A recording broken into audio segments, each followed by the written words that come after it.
जगतसिंहपुर जिला प्रशासन तरफ तीर्तोल ब्लॉक कार्यालय युग्म जनशुणाणी शिविर अनुष्ठित हो जाइछि। जनसाधारण तरफ मोट 68 गोटी अभियोग पंजीकृत होता। से व्यक्तिगत समस्या संपर्क 55टी, गोष्ठीगत समस्या संपर्क 13टी, राशन कार्ड समस्या जनित 18टी, आवास योजना संपर्क 4टी, जमीजमा संपर्क 4टी, पुलिस सहायता 5टी और अन्य 7टी अभियोग शुणाणी और 6टी अभियोग तत्कालीन समाधान कर मिलित जन युग्म शुणाणी शिविर में अतिरिक्त जिलापाल ज्योतिरहंकर राय, डीआरडीए निर्वाही अधिकारी रविनारायण जेठी, उपजिलापाल प्रशांत कुमार तराई, अतिरिक्त आरक्षी अधीक्षक सत्यव्रत दास और जिला स्तरीय क्षेत्रीय अधिकारी और ब्लॉक स्तरीय अधिकारी माने उपस्थित रही जनसाधारण आपत्ति अभियोग शुणाणी करथिले।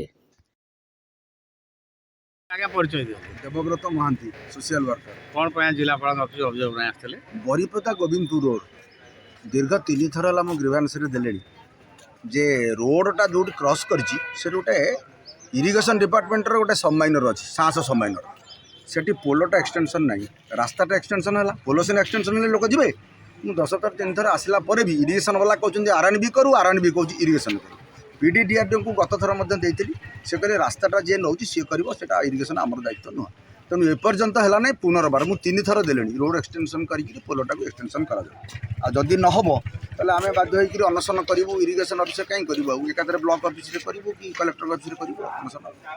Bureau report news plus Odia.